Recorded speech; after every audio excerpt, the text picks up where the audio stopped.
गुणज। मल्टीपल्स का मतलब क्या है? गुणज।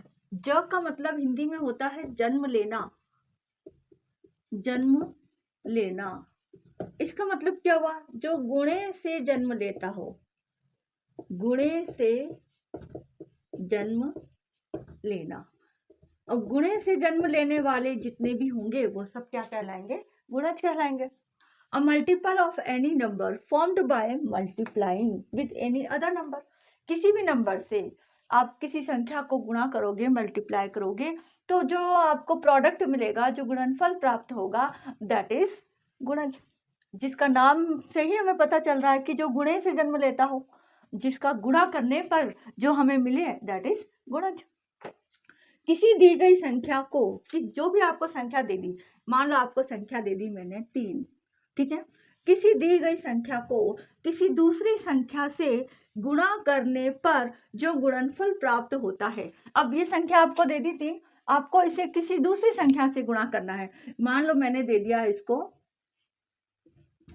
16 दे दिया, कोई 16 संख्या दे दी कि इससे गुणा करो, तो इससे जो उत्तर हमें मिलेगा, जो भी आंसर हमें मिलेगा 48, या 48 क्या है? इस 3 का गुणज होगी, ठीक है। इस 3 का ये 48, ये 48 क्या है? इस 3 का गुणज होगी। तो क्या 16 का गुणज नहीं होगी? 16 का भी गुणज होगी। दोनों संख्याओं का गुणज होगी, क्योंकि दोनों का आपस में मल्टीप्लाई हो रहा है, गुणा हो रहा है, तो दोनों संख्याओं का गुणज होगी। सिंपल है। गुणज क्या कहते हैं? नाम से ही पता चल रहा है, जिसका गुणे से जन्म हुआ हो, इन्हें मल्टीपल्स कहते हैं इंग्लिश में। और गुणे से जन्म लेने वाला जो भी गुणनफल हमें प्राप्त होता है, वह उस संख्या के गुणज कहलाते हैं। यहाँ पर देखो 2 एकम 2, तो ये जो 2 है, ये गुणनफल है, प्रोडक्ट है। और ये गुणनफल प्रोडक्ट गुणज किसका है? ये सारे गुणज है। ये गुणज किसके हैं? 2 के भी हैं और 1 के भी हैं। ये गुणज 4 गुणज किसका है? 2 का भी, यहाँ 2 ही है। 6 गुणज किसका है? 2 का भी है और 3 का भी है। ये 8 है, गुणज है, किस किस का है? 2 का भी है और 4 का भी है, क्योंकि वो 2 की टेबल में भी आता है, 4 की टेबल में भी आता है। 2 दूनी 2 चौक 8 और 4 दूनी 8, ऐसे 10 गुणज है, एक मल्टीपल है। किसका मल्टीपल है? 2 का भी है और 5 का भी, क्योंकि दो संख्याओं का जब हम आपस में गुणा करते हैं और जो हमें गुणनफल प्राप्त होता है, उसे ही हम उस संख्याओं का गुणज कहते हैं, ठीक है ना। जैसे ये 5, तो ये 5 जो मल्टीपल है, वो मल्टीपल किसका है? 1 का भी है और 5 का भी है। ये 10 5 का भी है, 2 का भी है। इस तरीके से ये जो भी आपको मिल रहे हैं, दीज ऑल आर मल्टीपल्स। या हम कह सकते हैं कि किसी टेबल में, किसी की टेबल में, जैसे मान लो मैंने यहाँ 12 का टेबल लिया, तो 12 की टेबल में आने वाली जितनी भी नंबर्स हैं, जितनी भी संख्या हैं, these all are multiples of 12। ये सभी 12 की मल्टीपल्स है। तो क्या इनकी मल्टीपल्स नहीं है? इनकी भी मल्टीपल्स हैं। 1 की भी मल्टीपल्स हैं, 2 की भी मल्टीपल है, 3 की भी है, 4 की भी है, 5 की भी है, और 12 की तो है, ठीक है ना। 15 का टेबल हम लेते हैं, तो 15 के टेबल में आने वाली सारी संख्याएं 15 की गुणज है, और इन संख्याओं की भी गुणज है, 1 की, 2 की, 3। लेकिन क्या 1 की गुणज 15 है, 2 की गुणज 30 है, 15 की तो है, 2 की गुणज 30 है, 3 की गुणज 45 है, और 4 की गुणज 60 है। 15 भी है और 4 भी है। इस 45 जो गुणज है, वो 15 का भी है, 3 का भी है। 30 जो गुणज है, वो 2 का भी है, 15 का भी है। 15 जो गुणज है, वो 1 का भी है, 15 का भी है। 60 जो गुणज है, मल्टीपल है, वो 4 का भी है, 15 का भी है। 75 जो मल्टीपल है, वो 5 का भी है, 15 का भी है। ऐसा नहीं, उल्टा नहीं होगा कि 75 4 का भी मल्टीपल होगा, नहीं होगा। जो जिससे मल्टीप्लाई करने पर आपको जो प्रोडक्ट प्राप्त हो रहा है, जो गुणनफल प्राप्त हो रहा है, उन्हीं दो संख्याओं का ही वो गुणज होगा, ठीक है। तो ये थे गुणज और मल्टीपल्स का कंसेप्ट। अब हम देखेंगे कि मल्टीपल से कुछ फैक्ट, कुछ इंपॉर्टेंट फैक्ट हम इसके बारे में पढ़ेंगे, ठीक है। मल्टीपल्स या गुणज, जिसे हमने समझा कि जो गुणे से जन्म लेने वाली संख्या है, जिन दो संख्याओं का हम आपस में गुणा कर देते हैं और उससे जो हमें गुणनफल या प्रोडक्ट प्राप्त होता है, वह प्रोडक्ट और गुणनफल क्या है? उन दो संख्याओं का मल्टीपल होती है, गुणज होती है। Every number is a multiple of itself. हर संख्या अपनी खुद की भी एक गुणज होती है। जैसे मैंने लिखा 15 1 15, तो 15 क्या है? एक गुणज है, एक मल्टीपल है। किसका? 15 का ही, है ना। 15 का ही गुणज 15 है। तो हर संख्या का अपना खुद का स्वयं एक गुणज होती है, अपनी खुद की भी एक गुणज होती है, ठीक है। प्रत्येक संख्या स्वयं का एक गुणज होती है। Every multiple of a number is either greater than और इक्वल टू द नंबर। किसी संख्या के मल्टीपल्स या गुणज उस संख्या से या तो बड़े होते हैं या उसके बराबर होते हैं। गुणनखंड में हमने क्या देखा था कि उससे छोटे होते हैं या उसके बराबर होते हैं। जैसे हम चलो 15 का ही लेते हैं कि 15 के हम पहले गुणनखंड देख लेते हैं, फिर उनके गुणज देखते हैं दोनों में क्या अंतर है। 15 के गुणनखंड हमने निकाले, 3 5 जा 15 और 5 1 जा 5, तो इसके गुणनखंड क्या हो गए 1 3 5 और 15। ये इसके गुणनखंड है, फैक्टर्स है। और अब हम 15 के मल्टीपल्स देख लेते हैं। तो 15 का यदि हम 1 से मल्टीप्लाई करते हैं तो 15, 15 का 2 से करते हैं तो 30 और 15 का 3 से करते हैं तो 45, 15 का 4 से करते हैं तो 15 4 जा 60 मान। तो ये सब क्या है 15 के गुणनखंड है।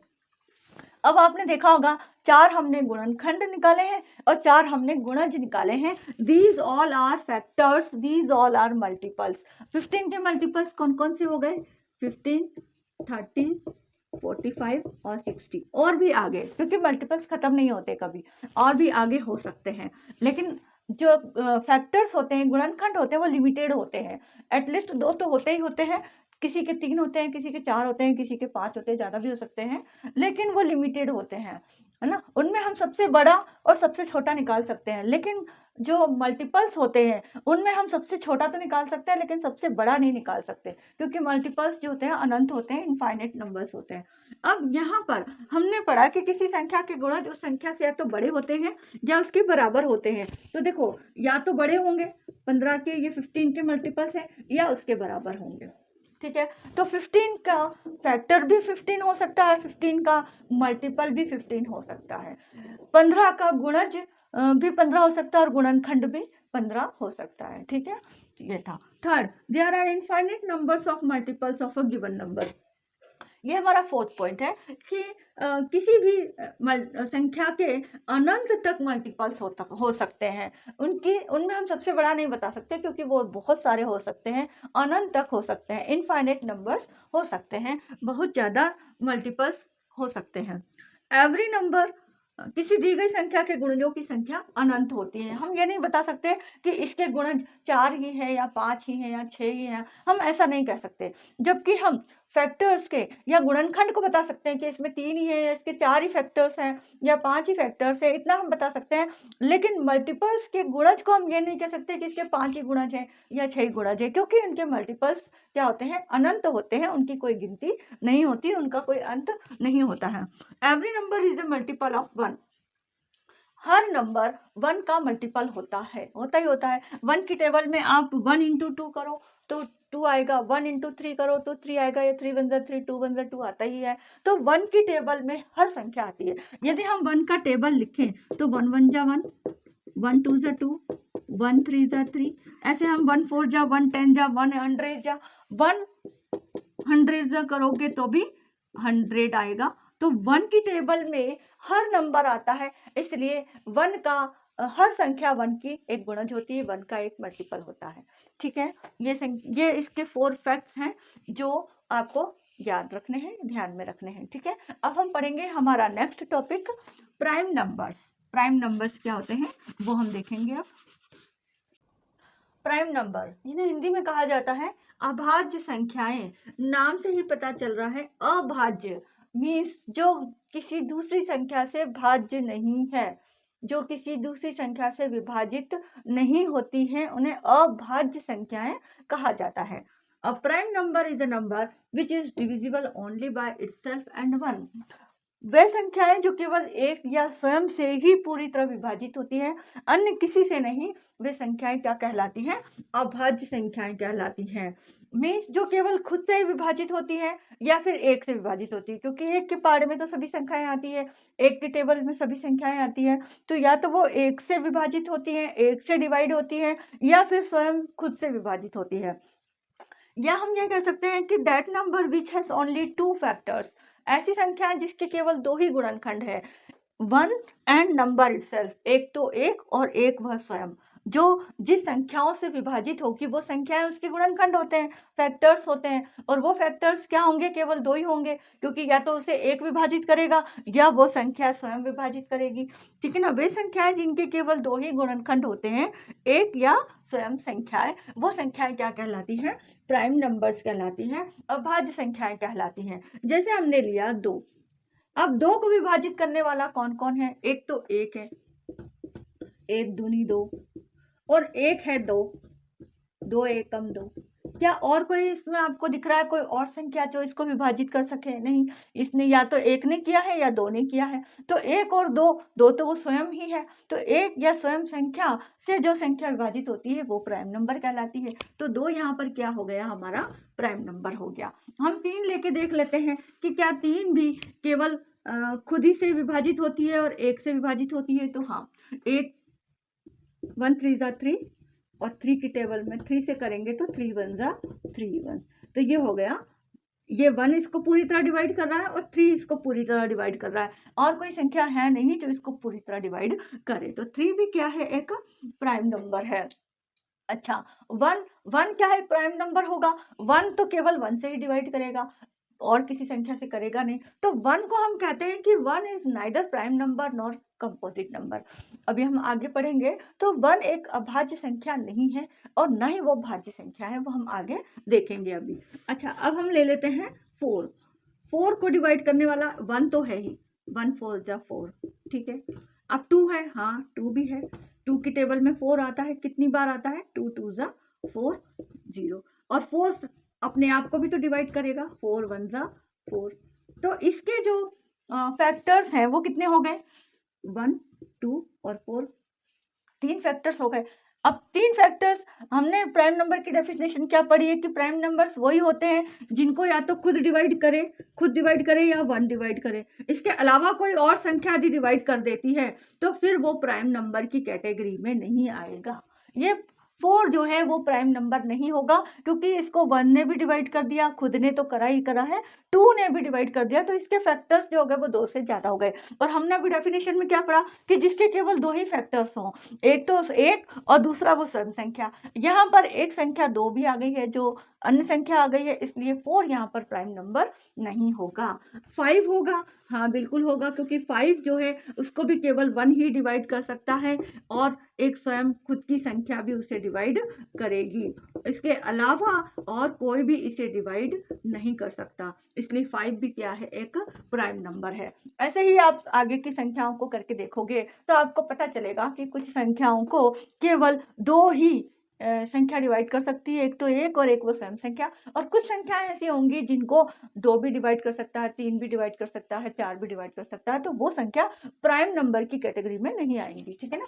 तो प्राइम नंबर क्या होंगे, हम उन्हें ही कहेंगे सिर्फ जिनके केवल 2 ही गुणनखंड हो, 2 ही फैक्टर्स हो, या फिर उनको या तो 1 पूरी तरह से डिवाइड करें या वो संख्या स्वयं अपने आप को डिवाइड करे एक बार सिर्फ। इसमें यदि आपको पूछा जाए कि सबसे छोटी अभाज्य संख्या क्या है, तो 2 है, ये आपको ध्यान में रखना है, क्योंकि इससे पहले जो 1 है वो 1 ना तो अभाज्य है ना अभाज्य है, ना neither prime number nor composite number. 1 is neither prime number nor composite number.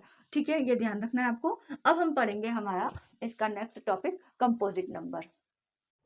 Composite number जिन्हें हिंदी में हम कहते हैं भाज्य संख्याएं। भाज्य का मतलब जो किसी से विभाजित हो जाती हैं। अब किसी से विभाजित होना मतलब स्वयं से या 1 से विभाजित होने के अलावा भी यदि किसी और संख्या से ये विभाजित हो जाती हैं तो इन्हें हम भाज्य संख्याएं कहते हैं। They are called composite number. A composite number is a number which is divisible by another number also, जो किसी दूसरी संख्या से भी विभाजित हो जाती हैं, besides 1 and itself, 1 और स्वयं के अलावा यदि किसी और से भी विभाजित हो जाती हैं तो उन्हें हम क्या कहते हैं, कंपोजिट नंबर या भाज्य संख्याएं कहते हैं। वे संख्याएं जो केवल 1 से या स्वयं के अलावा अन्य संख्या से भी पूरी तरह विभाजित होती हैं, वे भाज्य संख्याएं कहलाती हैं। That number which has more than 2 factors they are called composite number. या हम ये कह सकते हैं कि वो नंबर जिनके 2 फैक्टर्स से ज़्यादा हो। प्राइम नंबर में हमने पढ़ा था जिसके केवल 2 ही फैक्टर्स होते हैं, आइदर 1 और नंबर इटसेल्फ, है ना। यहाँ पर हम देख रहे हैं कि जिसके खुद के 1 और नंबर के अलावा यदि कोई और फैक्टर्स भी होते हैं तो उन्हें हम कंपोजिट नंबर कहते हैं। वे संख्याएं जिनके 2 से ज़्यादा गुणनखंड होते हैं वे भाज्य संख्याएं कहलाती हैं। जैसे हमने देखा था 4 का, 4 में हमने इसको किया तो 1 से तो होगा ही होगा। ये 1 जो है इसे पूरी तरह विभाजित कर रहा है। यहाँ पर 2 ने भी इसको पूरी तरह विभाजित किया है। 2 से भी ये एग्जैक्टली डिवाइड हुआ है। 2 2 जा 4 और 4 जो है वो अपने आप को तो डिवाइड करेगा ही।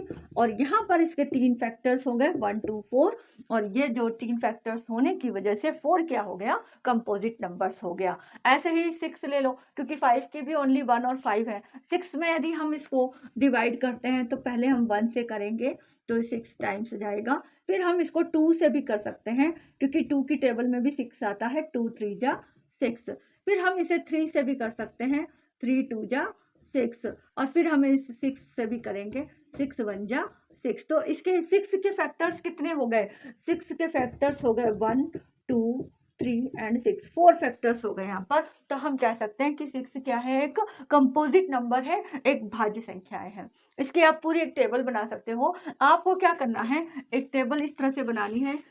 यहाँ पर हम एक टेबल बना सकते हैं। उस टेबल पर आप बना करके देख सकते हो कि कौन से नंबर के कितने फैक्टर्स आ रहे हैं। ऐसी 2 रोज बना देनी है। ये 2 रोज में फर्स्ट रो जो आपका होगा वो किसी नंबर को शो करेगा और जो सेकंड रो होगी ये आपको फैक्टर्स को बताएगी। जैसे हमने लिया यहाँ 2, क्योंकि 1 हम नहीं लेंगे, 1 neither prime number nor composite number, इसलिए हम उस 1 को नहीं लेंगे। 2, अब 2 के फैक्टर्स कितने हैं, 1 और 2, ये केवल। 3 लो, 3 के फैक्टर्स कितने हैं, 1 और 3 है। 4 के हमने फैक्टर देखे 3 है, 1 2 और 4। अब 5 लेते हैं, 5 के कितने फैक्टर्स हैं, 1 और 5 है। 6 के कितने फैक्टर्स हैं, अभी हमने देखे 6 के 4 फैक्टर्स हैं। 1 तो है ही, 2 की टेबल में भी 6 आता है, 3 की टेबल में भी आता है और 6 की टेबल में भी आएगा, तो इसके 4 फैक्टर्स हो गए। 7 हम लेते हैं तो 7 के कितने फैक्टर्स होंगे, 2 ही होंगे, 1 और 7। फिर 8 के हम लेते हैं तो 8 के कितने फैक्टर्स होंगे, 8 जो है वो 1 तो होगा ही, 2 की टेबल में 4 आता है, 4 की टेबल में आता है और 8 की टेबल में आता है, तो 8 के भी 4 फैक्टर्स हो गए, 1 2 4 8। ऐसे ही आप 9 लेते हो तो 9 के कितने फैक्टर्स हो गए, 1 3 और 9, इसके 3 ही फैक्टर्स हैं, है ना, क्योंकि 3 की टेबल में 3 3 जा 9 और 9 1 जा 9। 10 की टेबल लेते हैं तो 10 की टेबल में कितने फैक्टर्स होंगे, 1 होगा, 2 5 जा 10, तो 2 होगा, 5 होगा और 10 होगा, इसके 4 फैक्टर्स हैं।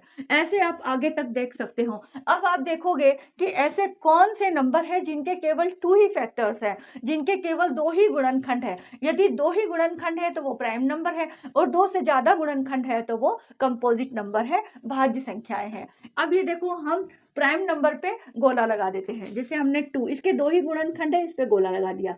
3 के भी 2 ही गुणनखंड है, इस पे गोला लगा दिया। 4 के 3 गुणनखंड है, 3 फैक्टर्स है तो हम इस पे गोला नहीं लगाएंगे। 5 के 2 ही फैक्टर्स है तो 5 पे गोला लगा दिया, 1 और 5। 6 के 4 फैक्टर्स हो रहे हैं, 4 गुणनखंड हो रहे हैं, इसलिए 6 पर नहीं लगाएंगे, 7 पे लगाएंगे, इसके 2 ही गुणनखंड है, 2 ही फैक्टर्स है। और फिर 8 के भी ज्यादा है, 9 के भी 3 है, 10 के भी 4 है और आगे आप देख लो ना, 11 का भी 2 ही होंगे, 1 और 11। फिर 12 के ज्यादा होंगे, फिर 13 के 2 ही होंगे। तो इस तरह से आपको ये जो गोले लगे हुए हैं, these are prime number, these are prime number, it is composite number, it is prime number, it is composite number, it is prime number, composite number, composite number, composite number, prime number। फिर 12 के आप निकालिएगा खुद ही, तो इसके होंगे, ये भी होगा कंपोजिट नंबर, क्योंकि 12 जो है वो 1 की टेबल में भी आता है, 2 की टेबल में भी आता है, 3 की टेबल में भी आता है, 4 की टेबल में भी आता है, 6 की टेबल में आएगा, 12 की टेबल में। तो इसके टोटल 6 फैक्टर्स हो गए 12 के टोटल 6 फैक्टर्स हो गए, तो ये कंपोजिट नंबर हो गया। और ऐसे ही 13 में केवल 1 और 13, तो ये प्राइम नंबर हो गया। तो इस तरीके से आप चेक कर सकते हो कि आपके कौन कौन से नंबर्स कंपोजिट है और कौन कौन से प्राइम नंबर है। इसके अलावा हमारे पास एक मेथड और है, उस मेथड में आपको क्या करना है कि 1 से लेकर 100 तक काउंटिंग लिखनी है। आइए हम देखते हैं उस प्रैक्टिस को करके, उससे भी आप बहुत जल्दी प्राइम नंबर और कंपोजिट नंबर का पता लगा सकते हैं। ठीक है, ये एक एक्टिविटी है जो आपकी बुक में भी दे रखी है, एनसीईआरटी की बुक में ये एक्टिविटी दी हुई है। इसलिए बहुत इंटरेस्टिंग है। इसमें आपको क्या करना होता है, 1 से लेकर 100 तक काउंटिंग लिखनी होती है। और इस एक्टिविटी से आप प्राइम नंबर और कंपोजिट नंबर, भाज्य संख्या और अभाज्य संख्या के कंसेप्ट को बहुत अच्छी तरह से समझ जाएंगे। और आपको ये भी पता चल जाएगा कि कौन सी संख्याएं प्राइम नंबर है या अभाज्य संख्याएं हैं, और कौन सी संख्याएं कंपोजिट नंबर है या भाज्य संख्याएं हैं। अब हम शुरू करते हैं इस एक्टिविटी को। फर्स्ट 1 हमने क्या कहा था, 1 is neither prime number nor composite number. 1 जो है वो ना तो भाज्य संख्या है ना अभाज्य संख्या है। ठीक है, तो हम इसे तो क्रॉस कर ही देते हैं, इसे पूरी तरीके से हटा देते हैं। ये समझ लो आप इसको, इस तरीके से हमने इसे हटा दिया कि 1 तो हमारी इस काउंटिंग में है ही नहीं। अब हम लेते हैं 2 को आप गोला लगाओ और 2 के जितने भी मल्टीपल्स हैं उनको क्रॉस करते हुए चलो। पहली संख्या हमने 2 ली है, तो 2 को गोला लगाना है, 2 पर सर्किल करना है आपको, और इसके जितने भी मल्टीपल्स हैं उनको आपको क्रॉस करते हुए चलना है। 2 की टेबल पढ़ते हुए पहले हम 2 के टेबल से शुरू करते हैं। 2 2 जा 4, 2 3 जा 6, 2 4 जा 8, 2 5 जा 10, 2 6 जा 12, 2 7 जा 14, 2 8 जा 16, 2 9 जा 18, 2 10 जा 20।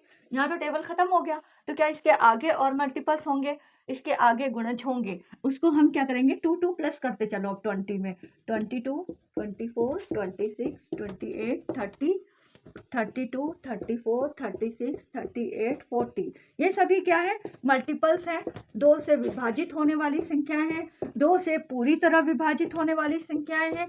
ये वो संख्याएं हैं जिन्हें हम क्रॉस कर रहे हैं, जो 1 से भी पूरी तरह से विभाजित होगी और खुद स्वयं की संख्या से भी विभाजित होगी और 2 से भी होगी, क्योंकि हमारे को अभी हम 2 के गुणज देख रहे हैं। तो ये सभी वो संख्याएं हैं जो 2 से पूरी तरह विभाजित होंगी। 2 से तो होंगी ही होंगी, 1 से भी होगी और खुद की संख्या से भी होगी। जैसे ये 86 है, ये 86 1 से भी पूरी तरह विभाजित होगी, 86 स्वयं से भी होगी और 2 से भी होगी। इसके अलावा भी हो सकती है, लेकिन अभी हम 2 के गुणजों पर क्रॉस लगा रहे हैं, इसलिए अभी हम 2 को दिमाग में रख रहे हैं। ठीक है, ये हमने वो सारे क्रॉस कर दिए जो 2 के गुणज है, 2 के मल्टीपल्स है, 2 से पूरी तरह विभाजित होने वाले हैं। ठीक है, अब लेते हैं हम तीसरा। थर्ड को हमने सर्किल किया और इसके मल्टीपल्स पे हमें क्रॉस करना है। ठीक है, तो 3 पहले हम टेबल बोल लेते हैं। 3 1 जा 3, 3 2 जा 6, 6 ऑलरेडी 2 से क्रॉस किया हुआ है, कटा हुआ है, इसलिए हमें इसे डबल क्रॉस करने की जरूरत नहीं, क्योंकि किसी न किसी का तो मल्टीपल है ही, चाहे 2 का ही हो, है ना। तो 3 2 जा 6, 3 3 जा 9, ये क्रॉस नहीं हो रखा है, लेकिन ये 3 का मल्टीपल है, इसलिए हमने इसे क्रॉस करना है।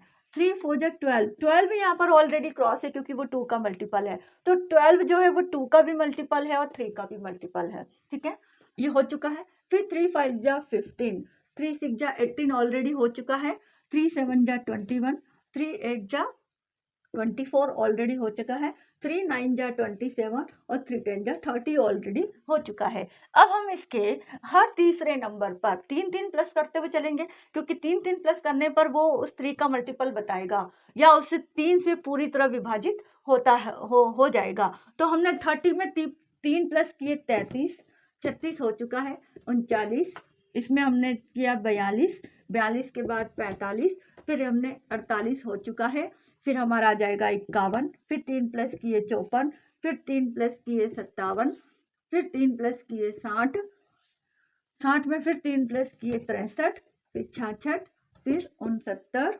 69, 69 में फिर 3 प्लस किए 72, 75, 78, फिर 81, 81 में फिर हम 3 प्लस करेंगे 84, फिर 3 प्लस करेंगे तो हम कितने हो जाएंगे 87, और फिर हम 3 प्लस करेंगे तो 90, फिर 93, 96 हो चुका है, फिर 99। ठीक है, तो ये सारे 3 के भी हमने मल्टीपल्स को, गुणजों को क्रॉस कर दिया है। अब हम देखेंगे 4 ऑलरेडी क्रॉस हो चुका है, इसके लिए हमें इसे नहीं लेना होगा। अब हम देखेंगे 5 के मल्टीपल्स पर क्रॉस करेंगे, तो 5 1 जा 5, 2 जा 10, 5 3 जा 15, 5 4 जा 20, 5 5 जा 25, इसको क्रॉस करो। अब जो क्रॉस नहीं हो रखा है वही क्रॉस होंगे। 5 का या तो 25 या 30, 35 40, 45 50, 55 60, 65 70, 75 80, 85 90 और 95 100। ये 5 की टेबल के सारे क्रॉस हो चुके हैं। 5 के सारे मल्टीपल, सारे गुणज हम क्रॉस कर चुके हैं। अब आ जाओ 7, क्योंकि 6 ऑलरेडी क्रॉस हो चुका है। 7 5 पर हमको गोला लगाना था, क्योंकि 5 के सारे मल्टीपल्स को हमने क्या किया है, क्रॉस किया है। अब 7 पर हम गोला लगाते हैं और 7 के मल्टीपल्स देखते हैं कि क्या हम उन्हें क्रॉस कर सकते हैं। 7 2 जा 40, 7 3 जा 21, 7 4 जा 28, 7 5 जा 35, 7 6 जा 42, 7 7 जा 49। ये नहीं हुआ था क्रॉस पहले, इसे हमने क्रॉस कर दिया। 7 8 जा 56, 7 9 जा 63, 7 10 जा 70। ये हो गए। अब 70 में 7 प्लस करो, कितने हो गए, 77। ये पहले नहीं हुआ था, ये अब कर दिया हमने। अब 77 में हम प्लस करेंगे तो क्या आ जाएगा हमारे पास, 82। ये हो चुका है ना, सॉरी 77 में 7 प्लस करेंगे तो 84, ये हो चुका है। फिर हम करेंगे 84 में तो ये 91, 91 को हमने यहाँ क्रॉस कर दिया, ये 7 का मल्टीपल है। फिर 91 में हमने देखा 7 प्लस किया तो 98, ये ऑलरेडी हो चुका है। ठीक है, अब हम 7 के मल्टीपल्स के बाद लेते हैं। 8 हो चुका है क्रॉस, 9 हो चुका है, 10 हो चुका है, 11 को गोला लगा दिया। और फिर 11 का देखते हैं हम कि क्या कोई इसका मल्टीपल बचा है। 11 2 जा 22, 11 3 जा 33, 11 4 जा 44, 11 5 जा 55, 66 77 88 99, सारे क्रॉस हो चुके हैं। 11 के सारे क्रॉस हो चुके हैं। 13 के भी मेरे ख्याल से अब यहाँ पर कुछ नहीं बचे। जब 11 के सारे क्रॉस हो चुके हैं तो आगे वाले भी सारे हो चुके होंगे। अब हम जो बच गए हैं वो सब क्या है, सारे प्राइम नंबर हैं, उन पर हम गोला लगा देते हैं। 13 17 19 23 29 31 37 41 43 47 53 59 61 67 71 73 79 83 89 और 97। ये सारे हमारे पास प्राइम नंबर्स आ चुके हैं। 1 से लेकर 100 तक टोटल 25 प्राइम नंबर्स होते हैं, ये आपको ध्यान रख लेना है। 1 से लेकर 100 तक टोटल 25 प्राइम नंबर्स होते हैं। प्राइम नंबर्स या इन्हें हम हिंदी में कहते हैं अभाज्य संख्याएं होती है। तो 1 से लेकर 100 तक कितनी अभाज्य संख्याएं होती हैं, 25 अभाज्य संख्याएं होती हैं। अभी हम काउंट कर लेते हैं। यदि 25 होती हैं तो हमारी ये टेबल बिल्कुल सही है। 1 2 3 4 5 6 7 8 9 10 11 12 13 14 15 16 17 18 19 20 21 22 23 24 25। ये पूरे 25 प्राइम नंबर्स आपके सामने आ गए हैं। ये 25 प्राइम नंबर्स होते हैं जिन पर गोले लगे हैं, ये सारी अभाज्य संख्या है, और जिनको हमने क्रॉस किया है वो सारी भाज्य संख्या है। इस तरह से आप इस एक्टिविटी के द्वारा अपने प्राइम नंबर के कंसेप्ट को, कंपोजिट नंबर के कंसेप्ट को क्लियर कर सकते हैं। नेक्स्ट हमारा लास्ट टॉपिक बचा है को प्राइम नंबर। को प्राइम नंबर मीन्स सह अभाज्य संख्याएं। सह अभाज्य संख्याएं का मतलब क्या हुआ, अभाज्य मतलब तो हमने देखा जो केवल खुद से और एक से ही पूरी तरह विभाजित होती है, अन्य किसी संख्या से विभाजित नहीं होती है। सहभाज्य संख्या का मतलब यहाँ पर हमें दो संख्या से मतलब है। हमें यहाँ पर कोई दो संख्या लेनी है और दोनों संख्याओं के कोई भी गुणनखंड एक दूसरे से मिक्स ना हो। ये संख्याएं हैं, इनमें आपको मिलेगा कि कोई भी ये जो दो दो संख्याओं का मैंने जोड़ा बनाया हुआ है, ये दो संख्याएं वो संख्याएं हैं जिनके हमने गुणनखंड निकाले हैं, और वो गुणनखंड के कोई भी गुणनखंड उन दोनों का कॉमन नहीं बैठ रहा है, कोई भी कॉमन गुणनखंड नहीं हो रहा है। Those numbers that have only one common factor, that is 1। अब उनका कोई भी कॉमन फैक्टर नहीं होगा तो एक तो होगा ही होगा, क्योंकि एक की टेबल में तो सभी संख्या आती है, तो एक तो होगा ही। तो एक कॉमन फैक्टर ही हो केवल जिनका कॉमन फैक्टर सिर्फ एक हो, अर्थात जिनका केवल एक ही उभयनिष्ठ गुणनखंड हो, अर्थात एक, उन्हें हम क्या कहेंगे, सह अभाज्य संख्याएं कहेंगे। जैसे हमने लिया 1 और 2, अब 1 का गुणनखंड निकाला तो 1 ही आया, 2 के हमने गुणनखंड निकाला तो 2 ही आया, लेकिन एक तो दोनों का गुणनखंड है ना, ये एक जो है वो तो दोनों का गुणनखंड है, ठीक है। तो यहाँ पर हम ये 1 और 2 वो संख्याएं हैं जिनका केवल एक ही उभयनिष्ठ गुणनखंड होता है, वो भी एक होता है और दूसरी संख्याएं नहीं होती हैं। ऐसे जोड़े को, ऐसे ग्रुप ऑफ नंबर्स को, ऐसे 2 नंबर्स को हम क्या कहते हैं? को प्राइम नंबर्स कहते हैं। तो 1 और 2 यहाँ पर क्या है? को प्राइम नंबर है। 1 और 3, 1 की टेबल में 1 ही आएगा, 3 की टेबल में 3 आएगा, तो 1 और 3 दोनों ही, इसकी टेबल में 3 नहीं आ रहा लेकिन इसकी 1 आ रहा, तो उनका एक कॉमन फैक्टर 1 तो होगा ही होगा, इनका भी कॉमन फैक्टर 1 होगा, 1 होगा, 1 होगा। और कुछ ले लेते हैं हम, जैसे 2 और 13 लिया, तो 2 और 13 का भी कॉमन फैक्टर 2 का निकालते हैं हम, तो 2 का 2 1 जा 2 और 1 1 जा 1, 1 तो है ही, 13 का भी 1 और 1 1 जा 1, तो केवल 1 ही इनका कॉमन फैक्टर है और कोई भी कॉमन फैक्टर नहीं है। यहाँ पर 2 नहीं आ रहा है, यहाँ पर 13 नहीं आ रहा है। ऐसे जब दोनों में कॉमन फैक्टर हो जाते हैं तो फिर वो तो प्राइम कंपोजिट नंबर्स हो जाते हैं। तो को प्राइम नंबर्स हमें यहाँ पर दो संख्याओं का गुणनखंड निकालना है और दोनों में देखना है कि यदि कोई कॉमन फैक्टर तो नहीं आ रहा है, कॉमन फैक्टर नहीं आ रहा है तो वो को प्राइम नंबर्स है, क्योंकि सिर्फ एक ही आएगा, 1 ही उनका वो होगा, कॉमन फैक्टर होगा, उसके अलावा और कोई संख्याएं उनकी कॉमन फैक्टर नहीं होंगी। तो ये वही संख्याएं हैं जिनका सिर्फ एक ही उनके बीच में कॉमन फैक्टर है, बाकी और कोई संख्या उनकी कॉमन फैक्टर नहीं है। इन संख्याओं को हम क्या कहते हैं? को प्राइम नंबर कहते हैं, ठीक है। ये टॉपिक हमारा लास्ट टॉपिक था। अब हम जो अब तक हमने पढ़ा है उसको हम थोड़ा सा रिव्यू कर लेते हैं, उसे हम देख लेते हैं कि कौन से स्मॉलेस्ट नंबर है और कौन से लार्जेस्ट नंबर है, ठीक है। ये हमने जो अब तक पढ़ा है उसका रिवीजन है, जो मैं आपको पढ़ाती जा रही थी और बताती जा रही थी कि इसमें सबसे छोटी संख्या कौन सी होगी, सबसे बड़ी संख्या कौन सी होगी, उसका हमने एक चार्ट बनाया है जो आप लोग भी नोट कर सकते हैं। सबसे पहले हमने पढ़ी थी नेचुरल नंबर्स या प्राकृत संख्याएं। तो प्राकृत संख्या में सबसे छोटी संख्या कौन सी थी? क्योंकि वो 1 से स्टार्ट हुई थी, 1 2 3 4, तो सबसे छोटी संख्या कौन सी हुई? 1। और सबसे बड़ी संख्या, क्योंकि संख्या अनंत है, उनका कोई अंत नहीं है, इसलिए हम बता नहीं सकते कि वो सबसे बड़ी संख्या उसमें कौन सी है। होल नंबर, पूर्ण संख्या, फिर हमने पढ़ी थी जो 0 से स्टार्ट हुई थी। जब हमने प्राकृत संख्याओं के सेट में 0 को शामिल किया था, शून्य को, 0 को भी इंक्लूड किया था, तो 0 वहां पर पूर्ण संख्या में सबसे छोटी संख्या हो गई। और लार्जेस्ट नंबर हम बता नहीं सकते क्योंकि संख्याएं क्या है, आगे तक चलती हैं, अनंत होती हैं। इंटीजर्स मीन्स पूर्णांक।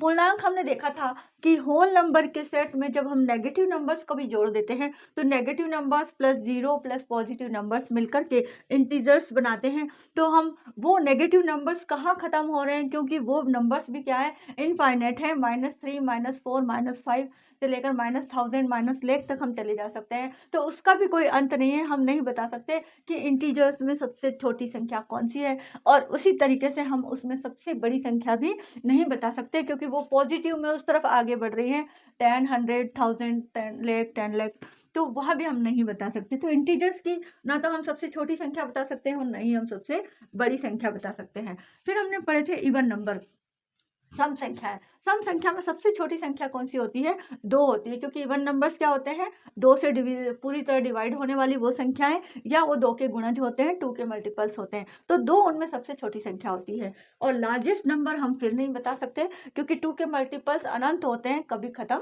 नहीं होते हैं, 2 के गुणज, 2 से विभाजित होने वाली कई संख्याएं होती हैं, ठीक है। ऑड नंबर फिर हमने पढ़ा था, इनमें सबसे छोटी संख्या 1 होती है, और जो लार्जेस्ट नंबर है वो हम नहीं बता सकते क्योंकि 1 3 5 7 9 11 13 के बाद वो संख्याएं चलती रहती हैं, वो कभी खत्म नहीं होती हैं। प्राइम नंबर या अभाज्य संख्याओं में हमने देखा था, हमने एक्टिविटी के दौरान भी देखा था, जो सबसे पहले 1 को हमने हटा दिया था, 1 neither prime number nor composite number, तो उसके बाद क्या आता है, 2 ही वो संख्या है जो केवल खुद से या 1 से विभाजित होती है, ऐसी संख्याएं प्राइम नंबर होती है। तो सबसे छोटी संख्या 2 है और सबसे बड़ी संख्या हम नहीं बता सकते हैं क्योंकि संख्याएं बहुत सारी हैं। कंपोजिट नंबर, भाज्य संख्या, सबसे छोटी भाज्य संख्या कौन सी है? 4 है, क्योंकि 2 सबसे छोटी प्राइम नंबर है, उसके बाद 3 प्राइम नंबर है, और 4 जो है वो 2 किसे भी पूरी तरह विभाजित होती है।